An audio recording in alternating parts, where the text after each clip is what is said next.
Hi friends, அனைவருக்கும் வணக்கம். 12ஆம் வகுப்பில் எக்கனாமிக்ஸ்னு ஒரு புத்தகம் இருக்குதுங்க. அந்த புத்தகத்தில் நிதி பொருளியல்னு ஒரு பாடம் இருக்குது. டிஎன்பிஎஸ்சியுடைய நியூ சிலபஸில் வர்ற மிக முக்கியமான பாடம். இந்த பாடத்துலேருந்து கண்டிப்பாக 1 அல்லது 2 கேள்விகள் கட்டாயம் வரும். எப்படி வரும் அப்படின்னா, இந்த பாடத்தில் நிதிக்குழுவை பற்றியும் பட்ஜெட்டை பற்றியும் பேசியிருக்காங்க, ஜிஎஸ்டியை பற்றியும் பேசியிருக்காங்க. ஸோ கண்டிப்பாக அதுகளிலிருந்து கேள்விகள் வர வாய்ப்பு இருக்குது. இந்த பாடத்தை நம்ம எப்படி ரெடி பண்ணியிருக்கோம் அப்படின்னா, கேள்வி பதிலாக ரெடி பண்ணியிருக்கோம். மொத்தம் பார்த்தீங்கன்னா 40 கேள்வி இருக்குதுங்க. இந்த 40 கேள்விக்குள்ளே எல்லாத்தையுமே கவர் பண்ணிட்டோம். இந்த 40 கேள்வியை மட்டும் நீங்கள் தெளிவாக போட்டு பாருங்கள். கண்டிப்பாக இதிலேருந்து 2 கேள்வி வர்றதுக்கு வாய்ப்பு இருக்குது. ஃப்ரெண்ட்ஸ், இந்த வீடியோவை முழுமையாக பாருங்கள். பார்த்துட்டு உங்களுக்கு பிடிச்சிருந்தா லைக் போடுங்க ஃப்ரெண்ட்ஸ். நிறைய பேர் பார்க்குறீங்க, ஆனால் லைக் போடுறது ரொம்ப கம்மியாக இருக்குது. நீங்கள் போடுற லைக், நீங்கள் போடுற கமெண்ட்ஸ் தான் எங்களை அடுத்த கட்ட லெவலுக்கு கொண்டு போயிட்டுருக்கு. ஸோ உங்களுக்கு பிடிச்சிருந்தால் லைக் போடுங்க ஃப்ரெண்ட்ஸ். சரி, ஓகே, இன்றைய கேள்விகளை பாருங்கள். முதல் கேள்வி, ஒருவர் அல்லது ஒரு நிறுவனம் அரசிடமிருந்து எந்த ஒரு நன்மையையும் எதிர்பாராமல் அரசுக்கு கட்டாயமாக செலுத்த வேண்டியது வரி என்று சொன்னவர். அதாவது ஒருத்தர் இருக்கார் அல்லது ஒரு நிறுவனம் இருக்குது, அரசுக்கிட்டேருந்து எந்த விதமான பிரதிபலனையும் எதிர்பார்க்கக்கூடாது, அரசுக்கு கட்டாயமாக வரி கட்டணும் அப்படின்னு ஒருத்தர் சொல்லியிருக்காரு. யாருன்னு கேட்டிருக்காங்க. விடை அனட்டோல் முராட், இவர் தான் சொல்லியிருக்காரு. அடுத்த கேள்வி, வரி சரியாக இயங்க 4 புனித விதிகளை கூறியவர். வரி விதிப்பு அப்படிங்கிறது கரெக்டாக இருக்கணுங்க. அதுக்கு 4 புனித விதிகள் இருக்குது, இதை ஃபாலோ பண்ணுங்க அப்படின்னு ஒருத்தர் சொல்லியிருக்காரு. அவர் யார் அப்படின்னா ஆடம் ஸ்மித், இவர் தான் சொல்லியிருப்பார். அந்த 4 விதிகள் என்னன்னு பார்த்தீங்கன்னா, செலுத்தும் திறன் பற்றிய விதி, அதாவது மக்களுடைய செலுத்தும் திறன் எப்படி இருக்கோ அதை பார்த்து வரி விதிக்கணும்னு சொல்லியிருப்பார். நிச்சயத்தன்மை விதின்னு சொல்லியிருப்பார், அதாவது எப்பயுமே வரியை கரெக்டாக வச்சுருக்கணும், அடிக்கடி மாற்றிக்கிட்டு இருக்கக்கூடாதுன்னு சொல்லுவாங்க. வசதி விதி, வரி கட்டுறாங்க இல்லைங்களா, அவங்களுக்கு ரொம்ப எளிமையாக இருக்கிற மாதிரி சில வழிமுறைகளை உருவாக்கி வைக்கணும். சிக்கன விதின்னு இருக்குது, அதாவது வரக்கூடிய இன்கம்மை கரெக்டாக பயன்படுத்தணும் அப்படின்னு சொல்லியிருப்பார். இப்படி 4 புனித விதிகளை பற்றி சொல்லியவர் ஆடம் ஸ்மித்து. அடுத்த கேள்வியை பாருங்கள். நேர்முக வரியை பற்றிய பின்வரும் கூற்றுகளை கவனிக்கவும். கீழே பார்த்தீங்கன்னா 3 கூற்று இருக்குது, 3மே நேர்முக வரியை பற்றியது. கூற்று 1, இந்த வரி, அதாவது நேர்முக வரியை பிறருக்கு மாற்ற இயலாது. கூற்று 2, நேர்முக வரி வளர்வீதத்தன்மை கொண்டது. கூற்று 3, நேர்முக வரி ஒருவரின் செலுத்தும் திறனுக்கு ஏற்றவாறு வரி விதிக்கப்படும். இந்த 3 கூற்றில் எது சரின்னு பார்த்தீங்கன்னா 3மே சரிதான். அதாவது இந்த வரியை பிறருக்கு மாற்ற முடியாது, யாருக்கு வரி போடுறோமோ அவர் தான் கட்டணும். இது வளர்வீத தன்மை கொண்டதுன்னா, ஒருத்தர் எந்த அளவுக்கு இன்கம்மை சம்பாரிச்சிட்டே போகிறாரோ அந்த அளவுக்கு அவர் டேக்ஸ் கட்டணும், அதுதான் வளர்வீத தன்மை கொண்டது. அடுத்த கேள்வி, ஜிஎஸ்டி பற்றியது. பண்டங்கள் மற்றும் பணிகள் வரி, அதாவது ஜிஎஸ்டி சட்டம் பாராளுமன்றத்தில் நிறைவேற்றப்பட்ட நாள். பாராளுமன்றத்தில் எப்போ ஜிஎஸ்டி சட்டத்தை நிறைவேற்றினாங்கன்னு கேட்டிருக்காங்க. 2017 மார்ச் 29 பாராளுமன்றத்தில் நிறைவேற்றம் பண்ணாங்க. அதுவே ஜிஎஸ்டி சட்டம் நடைமுறைக்கு வந்த நாள் எப்போ நடைமுறைக்கு கொண்டு வரப்பட்டது அப்படின்னா, எல்லாருக்கும் தெரியும், 2017 ஜூலை 1 கொண்டு வந்தாங்க. ரெண்டுமே 2017 தான். 2017 மார்ச் 29 பார்லிமெண்ட்டில் நிறைவேற்றம் பண்ணாங்க. அதை நடைமுறை கொண்டு வந்தது ஜூலை 1 நடைமுறைக்கு கொண்டு வந்தாங்க. அடுத்த கேள்வி, ஜிஎஸ்டியின் உள்ளடக்கங்கள் எத்தனை வகைப்படும்? ஜிஎஸ்டியுடைய உள்ளடக்கம் எத்தனைன்னு கேட்டிருக்காங்க. இதுக்கான பதில் 3 வகைப்படும். ஜிஎஸ்டியில் பார்த்தீங்கன்னா ஸ்டேட் ஜிஎஸ்டின்னு ஒன்று இருக்குதுங்க, அடுத்து சென்ட்ரல் ஜிஎஸ்டின்னு இருக்குது, அடுத்து இன்டகிரேட்டட் ஜிஎஸ்டின்னு இருக்குது. இப்படி 3 உள்ளடக்கம் ஜிஎஸ்டிக்குள்ளே இருக்குது. அடுத்த கேள்வி, ஜிஎஸ்டி பற்றிய பின்வரும் கூற்றுகளை காண்க. 2 கூற்று கொடுத்துருக்காங்க, இதில் எது சரின்னு கண்டுபிடிக்கணும். கூற்று 1, விஏடி, அதாவது வேட்டுங்க, வேல்யூ ஆடட் டேக்ஸ் என்பது அடித்தள விளைவு இல்லாத பலமுனை வரியாகும். இது லீ கிடையாது, பலமுனை வரியாகும். அதுவே ஜிஎஸ்டி என்பது அடித்தள விளைவு இல்லாத ஒரு முனை வரியாகும். நல்லா கவனிங்க, வேட் என்பது பலமுனை வரி, ஜிஎஸ்டி என்பது ஒரு முனை வரி. இந்த கூற்றுகள் சரியான்னு கேட்டிங்கன்னா 2 கூற்றுமே சரிதான். அடுத்த கேள்வி, பட்ஜெட். பட்ஜெட் என்ற சொல் எந்த மொழியிலிருந்து பெறப்பட்டது? பட்ஜெட் இந்த வார்த்தை எந்த மொழியிலிருந்து பெறப்பட்டதுன்னா பிரெஞ்சு மொழியிலிருந்து பெறப்பட்டிருக்கும். இதன் பொருள் என்னென்னு பார்த்தீங்கன்னா சிறிய பை. இருங்க எழுதிடுறேன், சிறிய பை. அடுத்த கேள்வி, எந்த சட்டப்பிரிவின்படி மத்திய அரசின் வரவு செலவு திட்டம், அதாவது பட்ஜெட்டு, நாடாளுமன்றத்தில் தாக்கல் செய்ய வேண்டும்? அரசியலமைப்பில் சொல்லியிருக்காங்க, மத்திய கவர்மெண்ட்டு பட்ஜெட்டை நாடாளுமன்றத்தில் தான் தாக்கல் பண்ணணும் அப்படின்னு சொல்லியிருக்காங்க. அதை பற்றி சொல்லக்கூடிய சட்டப்பிரிவு என்னன்னு கேட்டிருக்காங்க. சட்டப்பிரிவு 112. அடுத்த கேள்வியை பாருங்கள். எந்த சட்டப்பிரிவின்படி ஒவ்வொரு மாநில அரசும், நல்லா கவனிங்க, மாநில கவர்மெண்ட்டு சட்டமன்றத்தில் தான் வரவு செலவு திட்டத்தை தாக்கல் பண்ணணும் அப்படின்னு சொல்லக்கூடிய பிரிவுன்னு பார்த்தீங்கன்னா மாநில கவர்மெண்ட்டுனா சட்டப்பிரிவு 202. புரியுதுங்களா? மத்திய அரசுன்னா 112, மாநில கவர்மெண்ட்டுனா 202. அடுத்த கேள்வி, நிதிக்கு வாக்கெடுப்பு வரவு செலவு திட்டம் பற்றிய சட்டப்பிரிவு. அதாவது நிதியை செலவு பண்ணலாம் அப்படின்னு சொல்லி ஒப்புதல் வாங்குவாங்க இல்லைங்களா, அந்த வரவு செலவு திட்டம் பற்றிய சட்டப்பிரிவு என்னன்னு கேட்டிருக்காங்க. இதுக்கான விடை சட்டப்பிரிவு 116. வாக்கெடுக்கும் வரவு செலவு திட்டத்தில் அதிகபட்ச கால அளவு. அதாவது பார்த்திங்கன்னா வாக்கெடுக்கும் வரவு செலவு திட்டம்னா ஒரு செலவை பண்ணணும் அப்படின்னு சொல்லிட்டு அதுக்கு ஒப்புதலை வந்து பாராளுமன்றத்திட்ட வாங்குறதுக்காக தாக்கல் பண்ணியிருப்பாங்க. பார்லிமெண்ட்டு ஒப்புதல் கொடுத்துருக்காது, அதை தாக்கல் பண்ணியிருப்பாங்க, அவங்க ஒப்புதல் கொடுத்துருக்க மாட்டாங்க. ஆனால் அதுக்குள்ளே செலவு பண்ணி தானே ஆகணும். அப்போ நாடாளுமன்றம் ஒப்புதல் கொடுக்குற வரைக்கும் இவங்க எவ்வளோ நாளைக்கு காசை எடுத்து செலவு பண்ணலாம் அப்படிங்கிறதான் கேள்வி. இதுக்கான பதில் 2 மாதங்கள் வரைக்கும் நம்ம செலவு பண்ணலாம். அடுத்த கேள்வி, தேர்தல் காரணமாக அடுத்த ஆண்டு முழுவதும் தொடர்ந்தோ அல்லது தொடராமலோ இருக்கும் சூழலில் அரசு தாக்கல் செய்யும் வரவு செலவு திட்டம் எவ்வாறு அழைக்கப்படுகிறது? அதாவது பார்த்திங்கன்னா இப்போது பட்ஜெட்டை எப்போ தாக்கல் பண்ணுவாங்க? பார்த்திங்கன்னா மார்ச் மாதம் தாக்கல் பண்ணுவாங்க. ஆனால் இப்போ எலெக்ஷன் வந்து ஜூன் ஜூலையில் வருதுன்னு வச்சுக்கோங்களேன். அந்த கவர்மெண்ட்டு முழுமையான பட்ஜெட்டை தாக்கல் பண்ண முடியாது. ஸோ அதை வந்து என்னன்னு அழைப்பாங்கன்னு கேட்டிருக்காங்க. இதுக்கான பதில் பார்த்திங்கன்னா நொண்டி வாத்து வரவு செலவு திட்டம். இதை இங்கிலீஷில் என்னமோ போட்டு சொல்லுவாங்கப்பா, என்னன்னு எனக்கு டக்குன்னு மறந்துடுச்சு. என்னன்னு தெரிஞ்சவங்க கமெண்ட்டில் போட்டுவிடுங்க. இங்கிலீஷில் வந்து அழகாக சொல்லுவாங்க, தமிழில் வந்து நொண்டி வாத்து வரவு செலவு திட்டம்னு பேர். அடுத்த கேள்வியை பாருங்கள்.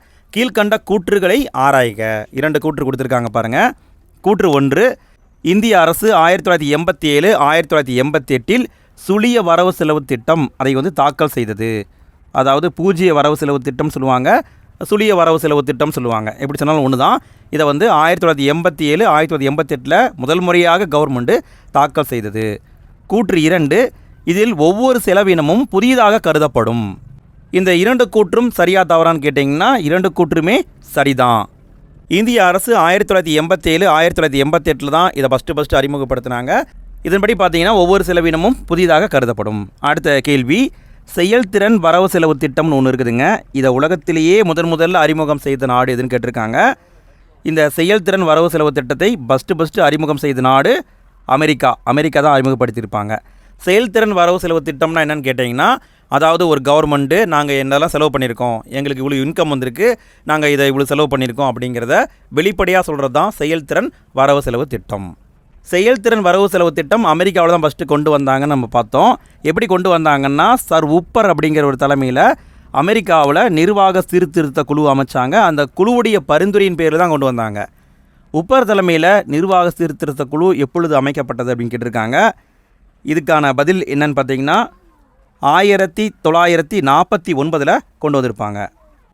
அடுத்த கேள்வி, இந்தியாவில் செயல்திறன் வரவு செலவு திட்டம் எவ்வாறு அழைக்கப்படுகிறது? இந்தியாவிலையும் செயல்திறன் வரவு செலவு திட்டம் இருக்குதுங்க. ஆனால் இந்தியாவில் அதுக்கு பேர் வேறு. என்ன பேருன்னு கேட்டிருக்காங்க. விடை சாதனை திட்டம். அடுத்த கேள்வி, இந்தியாவில் அரசு கணக்குகள் எத்தனை முறைகளில் பராமரிக்கப்படுகின்றன? கவர்மெண்ட்டு அக்கௌண்ட்டை எத்தனை முறையில் பராமரிக்கிறாங்கன்னு கேட்குறாங்க. விடை 3 முறைகளில் பராமரிக்கிறாங்க. ஒன்று தொகுப்பு நிதி, இன்னொன்று அவசர நிதி, இன்னொன்று பொது கணக்கு. 3 முறையில் பராமரிக்கிறாங்க. திருப்பி சொல்கிறேன் பாருங்கள். தொகுப்பு நிதி, அவசர நிதி, பொது கணக்கு.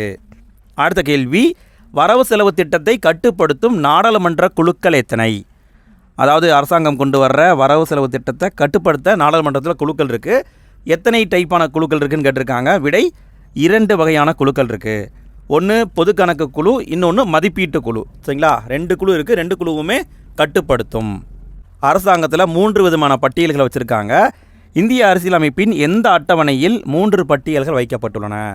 இதான் அடுத்த கேள்வி. அதாவது பார்த்திங்கன்னா பொது பட்டியல், மத்திய பட்டியல், மாநில பட்டியல் இருக்குது. இதுக்கான விடை பார்த்திங்கன்னா 7வது அட்டவணையில் வச்சுருக்காங்க. அடுத்த கேள்வி ரொம்ப சிம்பிளான கேள்வி தான். கீழ்கண்டவற்றை பொறுத்துக. மத்திய பட்டியல் என்ன, மாநில பட்டியல் என்ன, பொது பட்டியல் என்னன்னு பொருத்தணும். பொருத்திருப்பீங்க. விடை மத்திய பட்டியலில் 100 துறைகள் இருக்குது, மாநில பட்டியலில் 61 துறைகள் இருக்குது, பொதுப்பட்டியலில் 52 துறைகள் இருக்குது. அடுத்த கேள்வி, கீழ்கண்டவற்றுள் தவறானது எது? கீழே 4 துறைகள் இருக்குது, இதில் தவறான துறை எதுன்னு கண்டுபிடிக்கணும். பாருங்கள், பாதுகாப்பு, ரயில்வே, பொதுநலன், அஞ்சல் துறை. இதில் தவறானது அப்படின்னு பார்த்தீங்கன்னா பொதுநலன் தவறானது. ஏன்னா மற்ற 3மே மத்திய அரசுடைய துறைகள், பொதுநலன் என்பது மாநில அரசுடைய துறை. கீழ்கண்டவற்றுள் தவறானது எது? இங்கேயும் 4 துறைகளை கொடுத்துருக்காங்க, ஏதோ ஒன்று தவறாக இருக்குது, என்னன்னு கேட்குறாங்க. இங்கே தவறானது அப்படின்னு பார்த்தீங்கன்னா காவல்துறை தவறானது. அதாவது மின்சாரம், தொழிற்சங்கம், சமூக திட்டங்கள் எல்லாமே பொதுப்பட்டியலில் இருக்கும். காவல்துறை என்பது பார்த்திங்கன்னா மாநில அரசுடைய பட்டியலில் இருக்கும். இப்படி தான் வரக்கூடிய எக்ஸாமில் கேள்வி இருக்க வாய்ப்பு இருக்குது. அடுத்த கேள்வி, கீழ்கண்டவற்றை ஆராய்க. 4 கூற்று கொடுத்துருக்காங்க, இதை நீங்கள் ஆராயணும். இதை எப்படி கொடுத்துருக்காங்கன்னா, அதாவது இது வந்து பார்த்திங்கன்னா மாநில அரசுடைய பட்டியல் துறைகள். இதில் ஏதோ ஒன்று பொருந்தாமல் இருக்கும் போல இருக்குது. பொருந்தாமல் இருக்கலாம் அல்லது சரியாக இருக்கலாம். பாருங்கள், வேளாண் நிலங்கள் மீதான வரி, கனிம வளங்கள் எடுப்பதற்கான உரிமை வரி, மின்சார நுகர்வு மற்றும் விற்பனைக்கான வரி, வாணிகம் மற்றும் தொழிலாளர்கள் மீதான தொழில் வரி. இதெல்லாம் எந்த பட்டியலில் இருக்குது அப்படின்னு கேட்டிங்கன்னா எல்லாமே மாநில பட்டியலில் தான் இருக்குது. எல்லாமே சரிதான், சரிங்களா? இதை பார்த்துக்கோங்க, இதை கேட்க வாய்ப்பு இருக்குது. இது எல்லாமே மாநில பட்டியலில் இருக்குது. அடுத்த கேள்வி, மத்திய அரசால் விதிக்கப்பட்டு மாநில அரசுகளால் வசூலித்து பயன்படுத்தி கொள்வது பற்றிய சட்டப்பிரிவு. அதாவது வரி போடும்போது மத்திய அரசாங்கம் வரி போடுவாங்க, ஆனால் அந்த வரியை வசூலிக்கிறது யாருன்னா மாநில கவர்மெண்ட்டு வசூலிப்பாங்க. அதை வச்சுக்கிறது யாருன்னா மாநில கவர்மெண்ட்டே வச்சுக்குவாங்க. அதாவது மத்திய அரசு மட்டும்தான் வரி போடும், வரியை மட்டும்தான் போடும், ஆனால் வசூலிக்கிறது பயன்படுத்துறது எல்லாமே மாநில கவர்மெண்ட்டு. இதை பற்றி சொல்லக்கூடிய சட்டப்பிரிவு என்னன்னு கேட்டிருக்காங்க. சட்டப்பிரிவு 268. அடுத்த கேள்வி, மத்திய அரசால் விதிக்கப்பட்டு வசூலிக்கப்பட்டு மாநிலங்களுக்கு ஒதுக்கக்கூடிய வளங்கள் பற்றிய பிரிவு. அதாவது மத்திய அரசாங்கம் வரி விதிப்பாங்க, அவங்களே வசூலும் பண்ணுவாங்க, ஆனால் அந்த காசை மாநிலங்களுக்கே கொடுத்துருவாங்க. இதை பற்றி சொல்லக்கூடிய சட்டப்பிரிவு 269. அடுத்த கேள்வி, மத்திய அரசால் விதிக்கப்பட்டு வசூலிக்கப்பட்டு மாநிலங்களுக்கும் யூனியன் பிரதேசங்களுக்கும் பகிர்ந்தளிக்கக்கூடிய வரிகள் பற்றிய சட்டப்பிரிவுகள். அதாவது மத்திய அரசு விதிக்கும், மத்திய அரசே வசூல் பண்ணும், அதை மாநிலங்களுக்கும் யூனியன் பிரதேசங்களுக்கும் சமமாக ஷேர் பண்ணி கொடுத்துரும். இதை பற்றி சொல்லக்கூடிய சட்டப்பிரிவுகள் எதுன்னு கேட்டிருக்காங்க. பிரிவு 270 மற்றும் 272. அடுத்து நிதிக்குழுங்க. முதலாவது நிதிக்குழுவின் தலைவர் யாருன்னு கேட்டிருக்காங்க. முதலாவது நிதிக்குழுவின் தலைவர் கேசி நியோகி. முதலாவது நிதிக்குழு ஏற்படுத்தப்பட்ட ஆண்டு, எந்த ஆண்டு முதலாவது நிதிக்குழு ஏற்படுத்தப்பட்டதுன்னு கேட்டிருக்காங்க. முக்கியமான கேள்விங்க, இது எல்லாத்தையுமே கேட்க வாய்ப்பு இருக்குது. நிதிக்குழுனா கொஞ்சம் கவனமாக பாருங்கள். 1951 ஆண்டில் தான் முதலாவது நிதிக்குழு ஏற்படுத்தப்பட்டிருக்கும். முதலாவது நிதிக்குழுவின் செயல்பாட்டு காலம் எதுன்னு பார்த்தீங்கன்னா 1952 ஆரம்பித்து 1957 வரைக்கும் இருந்திருக்கும். அதாவது 51 ஆரம்பிச்சிருப்பாங்க, 52லேருந்து 57 வரைக்கும் அதனுடைய பரிந்துரைகள் செயல்பாட்டில் இருக்கும். அடுத்த கேள்வி, பின்வரும் நிதிக்குழு தலைவர்களை காலவரிசைப்படி சரியாக அமைக்கவும். பாருங்கள், முதலாவது நிதிக்குழு யார், இரண்டாவது யார், மூன்றாவது யார், நான்காவது யார்? முதல் 4 நிதிக்குழுவுடைய தலைவர்கள் கொடுத்துருக்கோம். எது சரியான ஆர்டர் சொல்லுங்கள் பார்க்கலாம். நீங்களே கண்டுபிடிச்சிருப்பீங்க. முதல் நிதிக்குழுவின் தலைவர் கேசி நியோகி, இரண்டாவது நிதிக்குழுவின் தலைவர் சந்தானம், மூன்றாவது நிதிக்குழுவின் தலைவர் ஏகே சாந்தா, நான்காவது நிதிக்குழுவின் தலைவர் பிவி ராஜமன்னார். இது கரெக்டாக தான் இருக்குது. இதை பார்த்துக்கோங்க ஃப்ரெண்ட்ஸ், கண்டிப்பாக கேட்க வாய்ப்பு இருக்குது. மனப்பாடம் பண்ணிடுறது பெட்ரு. ஸோ எந்தளவுக்கு முடியுமோ அந்தளவுக்கு மனப்பாடம் பண்ணிடுங்க. அடுத்த கேள்வி, பின்வரும் தலைவர்களை சரியான நிதிக்குழுவுடன் பொறுத்துக. 12வது நிதிக்குழுவின் தலைவர் யார், 13 யார், 14 யார், 15 யாருன்னு கேட்டிருக்காங்க. இங்கே விடைன்னு பார்த்தீங்கன்னா எல்லாமே சரியாக தான் பொருத்தப்பட்டிருக்கு. இதை கண்டிப்பாக மெமரி பண்ணிக்கோங்க ஃப்ரெண்ட்ஸ். இதிலிருந்து கண்டிப்பாக கேள்வி வரும், கண்டிப்பாக வரும். சரிங்களா, நல்லா பார்த்துக்கோங்க. 12வது நிதிக்குழுவின் தலைவர் சி ரங்கராஜன், 13வது நிதிக்குழுவின் தலைவர் விஜய் எல் கேல்கார், 14வது நிதிக்குழுவின் தலைவர் வைவி ரெட்டி, 15வது நிதிக்குழுவின் தலைவர் என்கே சிங். இப்போ 16வது நிதிக்குழு அமைக்கப்பட்டிருக்குது, அதன் தலைவர் அரவிந்த் பணக்காரியா. ஸோ பார்த்துக்கோங்க, மெமரி பண்ணிக்கோங்க ஃப்ரெண்ட்ஸ். கண்டிப்பாக இதிலேருந்து கேள்வி வரும், பார்த்துக்கோங்க. அடுத்த கேள்வி, 15வது நிதிக்குழுவின் காலம் என்ன? கடைசியாக இருந்தது 15வது நிதிக்குழு, அதனுடைய காலம் என்னன்னு கேட்டிருக்காங்க. 2020லேருந்து 2025 வரைக்கும் இருக்கும். அதாவது 2025 மார்ச் வரைக்கும் இருந்திருக்கும். மார்ச் எண்டு வரைக்குமே 15வது நிதிக்குழுவுடைய காலம் இருந்திருக்கும். அடுத்த கேள்வி, பின்வரும் கூற்றுகளை ஆராய்க. 2 கூற்று கொடுத்துருக்காங்க.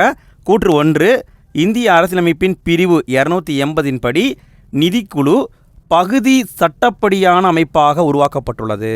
நல்லா கவனிங்க, பகுதி சட்டப்படியான அமைப்புன்னு பார்த்தீங்கன்னா அதாவது பாதி சட்டமாக அமைக்கப்பட்டிருக்கும், பாதி சட்டம் இல்லாமல் அமைக்கப்பட்டிருக்கும். ஸோ பார்த்துக்கோங்க. அடுத்து கூற்று 2, இது 1951ஆவது ஆண்டு மத்திய அரசுக்கும் மாநிலங்களுக்கும் இடையே நிதி உறவை வரையறுப்பதற்காக அமைக்கப்பட்டது. இந்த 2 கூற்றில் எது சரின்னு கண்டுபிடிங்க பார்க்கலாம். விடையை பார்க்கலாங்களா? விடை கூற்று 2மே சரிதான். ஸோ நல்லா பார்த்துக்கோங்க, நிதிக்குழு என்பது பகுதி சட்டப்படியான அமைப்பு. அடுத்த கேள்வி, பின்வரும் கூற்றுகளை ஆராய்க. 4 கூற்று கொடுத்துருக்காங்க. 4ல் எது சரின்னு கண்டுபிடிக்கணும். கூற்று 1, நிதிக்குழு 5 ஆண்டுகளுக்கு ஒரு முறை அமைக்கப்படுகிறது. யார் அமைப்பாங்கன்னா குடியரசுத் தலைவர் தான் அமைப்பாங்க. கூற்று 2, 2 ஆண்டுகளுக்கு முன்பே அது அமைக்கப்படுகிறது. அதாவது ஏற்கனவே ஒரு நிதிக்குழு இருக்குதுன்னா அது முடிகிறதுக்கு 2 ஆண்டுகளுக்கு முன்னாடியே அமைப்பாங்க. கூற்று 3, இது ஒரு தற்காலிக அமைப்பாகும். நல்லா கவனிங்க, இது ஒரு தற்காலிகமான அமைப்பு. கூற்று 4, இது மத்திய அரசுக்கும் மாநிலங்களுக்கும் இடையேயான சமநிலையின்மையை குறைக்க முயல்கிறது. மத்திய அரசுக்கும் மாநில அரசுக்கும் இடையே பார்த்தீங்கன்னா வருமான வேறுபாடு ரொம்ப அதிகமாக இருக்குது, அதை குறைக்க முயற்சி பண்ணுதுன்னு சொல்லியிருக்காங்க. இதுக்கான பதில் என்னென்னு பார்த்தீங்கன்னா அனைத்துமே சரிதான். நல்லா பாருங்கள், நிதிக்குழு என்பது ஒரு தற்காலிக அமைப்பு. அதாவது பார்த்தீங்கன்னா 5 வருஷம் மட்டும்தான் அந்த குழு இருக்கும், அடுத்து தூக்கிட்டு அடுத்த குழு வரும். சரிங்களா? ஸோ நம்ம என்ன நினைப்போம்னா இது நிரந்தரமான குழுன்னு நினைப்போம். தவறு, இது தற்காலிக அமைப்பு.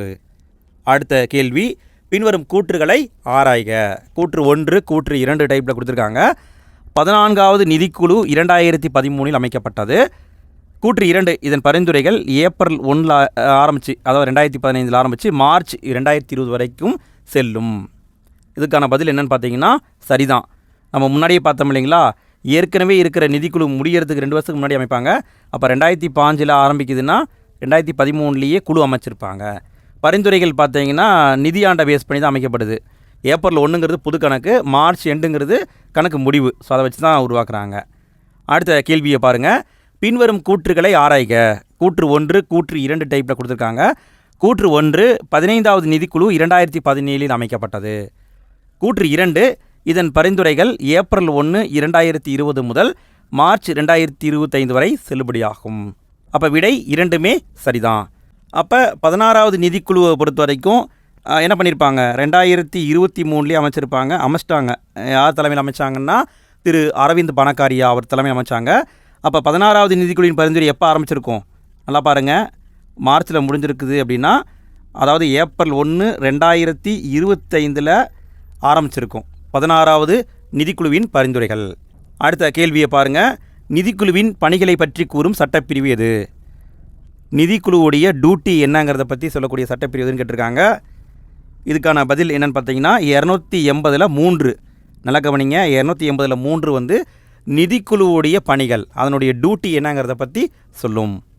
அடுத்த கேள்வி, மத்திய அரசு மாநிலங்களுக்கு வழங்க உள்ள மானிய அளவு பற்றியும் அந்த மானியத்தை பெறுவதற்கு மாநில அரசுடைய தகுதி பற்றியும் கூறும் சட்டப்பிரிவு. அதாவது மத்திய அரசு தகுதியான மாநிலங்களுக்கு மானியம் கொடுக்கணும். அதாவது இன்கம் இல்லை அப்படின்னா மானியம் கொடுப்பாங்க. ஆனால் அதை எலிஜிபிளான மாநிலங்களுக்கு மட்டும்தான் கொடுப்பாங்க. அந்த எலிஜிபிளான மாநிலங்களை பற்றி கூறும் சட்டப்பிரிவு என்னென்னு பார்த்தீங்கன்னா 275(1). அடுத்து 40வது கேள்விங்க. ஃப்ரெண்ட்ஸ், கடைசி கேள்வி.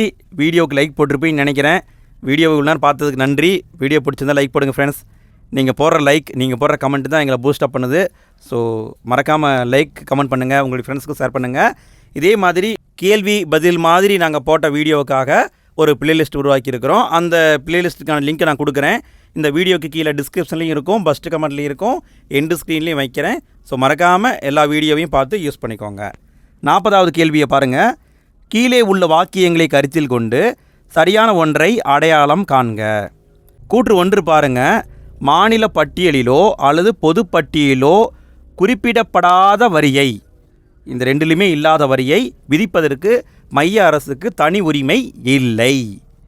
கூற்று 2, அரசியலமைப்பு சில வரிகளை மைய அரசு பட்டியலிலிருந்து மாநில பட்டியலுக்கு மாற்ற வசதி செய்கிறது. இந்த 2ல் எது சரின்னு கேட்டிங்கன்னா கூற்று 2 மட்டும் சரி. அதாவது மாநில பட்டியலில் இருந்தால் மாநில கவர்மெண்ட்டு வரி விதிக்கும், பொதுப்பட்டியலில் 2 பேருமே வரி விதிக்கலாம். இந்த 2லேயுமே இல்லாத ஏதாவது வரின்னா அதை விதிக்க மத்திய அரசுக்கு உரிமை இருக்குது. பட் இங்கே வந்து இல்லைன்னு போட்டிருக்காங்க. ஓகே ஃப்ரெண்ட்ஸ், 40 கேள்வியை பார்த்துட்டோம். இதை ரிப்பீட்டாக போட்டு கேளுங்க. எக்ஸாமில் கண்டிப்பாக 2 கேள்வி வர வாய்ப்பு இருக்குது, வரும். சரிங்களா? சரி, ஓகே ஃப்ரெண்ட்ஸ், அடுத்த வீடியோவில் சந்திப்போம். நன்றி.